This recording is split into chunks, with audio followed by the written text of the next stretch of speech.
Une salle multimédia équipée de 30 ordinateurs avec connexion Internet. Nous sommes au groupe scolaire Soba de Korogo. À compter de cette rentrée scolaire 2015-2016, l'enseignement va intégrer les technologies de l'information et de la communication.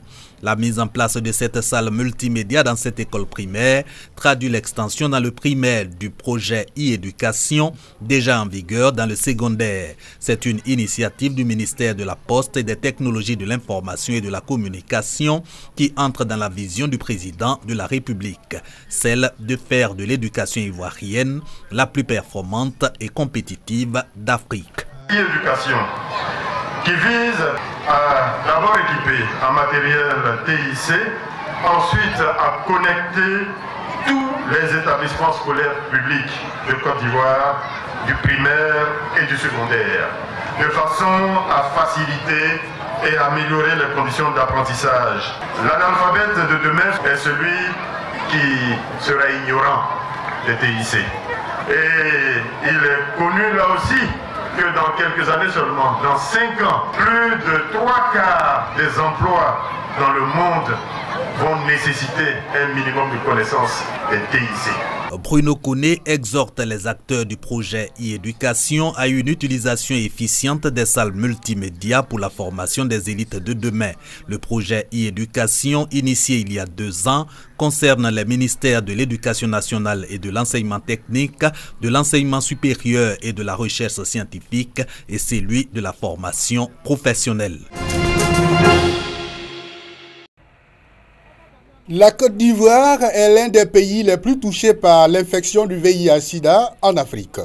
Les facteurs de progression du taux de prévalence et du degré de vulnérabilité se traduisent par la persistance des comportements à risque chez les jeunes, plus particulièrement chez les femmes à l'occasion des grands événements culturels, artistiques et de promotion humaine. C'est l'occasion où les jeunes ont des comportements à risque tels que les rapports sexuels non protégés, la consommation abusive de l'alcool, du tabac et de la drogue. Conscients de cela, les jeunes de l'association Wokpoli d'Arikoka ont mis à profit l'opportunité des vacances scolaires et universitaires.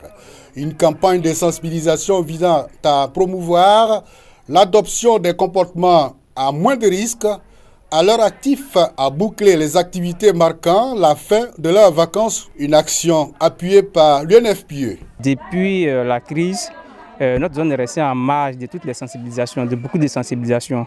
Nous avons voulu mener une action pour freiner l'avancée du VIH dans notre zone. Nous avons fait des concertations foraines. 4 villages ont donc été choisis.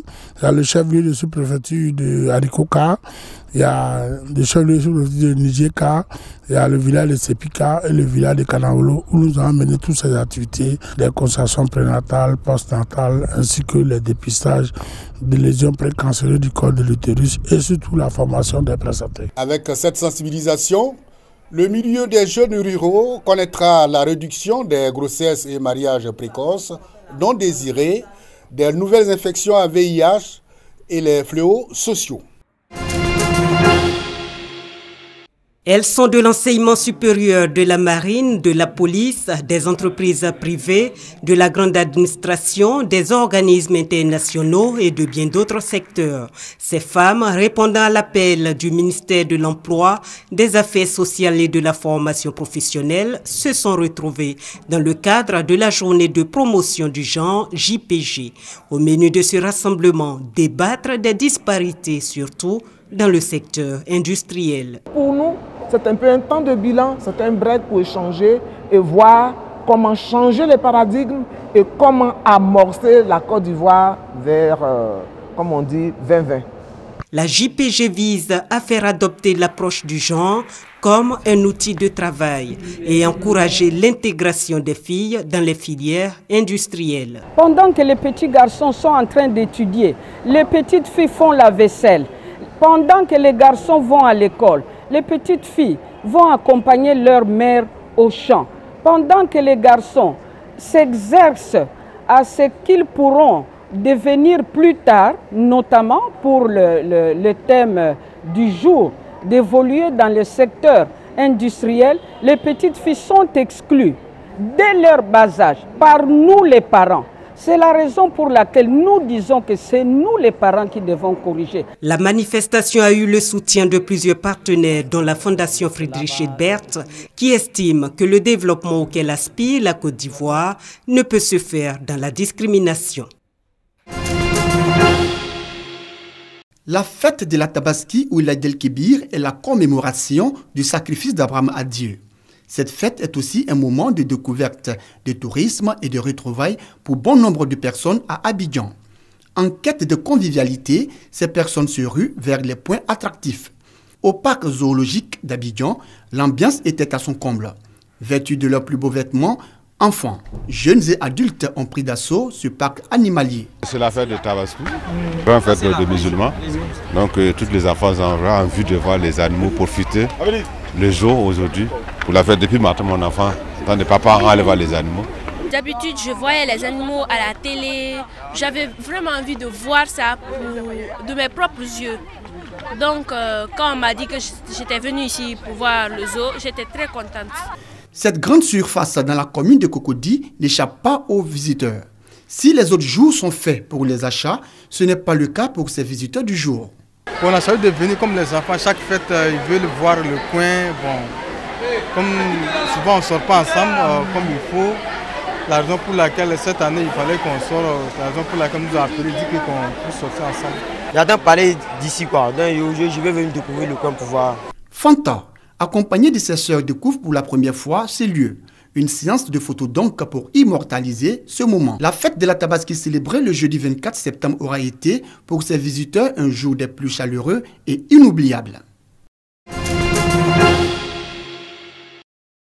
Des corps sans vie, des blessés qui appellent à l'aide, d'autres sont transportés sur civière vers des hôpitaux.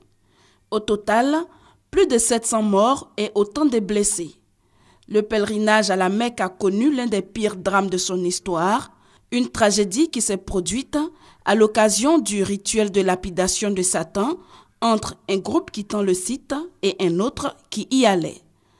Le roi Salman Ben Abdelaziz Al Saoud a reçu le responsable du Hajj et exigé que les responsabilités soient situées au plus tôt. Nous avons ordonné une enquête sur ce triste accident pour parvenir à des conclusions concernant ces circonstances dans les plus brefs délais.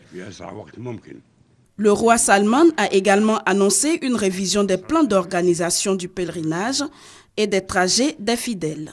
Ce vendredi, des forces spéciales d'urgence saoudiennes ont été déployées en renfort sur le site à Mina, insuffisant pour calmer la colère des pèlerins. Je condamne le gouvernement saoudien car il n'a pas contrôlé. J'étais là-bas, j'ai survécu, mais j'espère qu'ils prendront plus de mesures comme ce qu'ils ont fait aujourd'hui. J'ai eu peur, mais je suis toujours vivant et j'espère que ma famille va me voir, va voir que j'ai survécu. L'identification des corps se poursuit. 4 hôpitaux ont été réquisitionnés, ainsi que 220 ambulances et des hélicoptères pour porter secours aux victimes. Ce drame est le 2e cette année. Il intervient après l'effondrement d'une grue qui avait fait plus de 100 morts il y a 2 semaines. Pour mémoire, sur les 7 accidents ayant frappé le Hajj ces 25 dernières années, 6 ont eu lieu lors de la lapidation de Satan. La pire tragédie s'était déroulée en 1990, une bousculade consécutive à une panne du système de ventilation.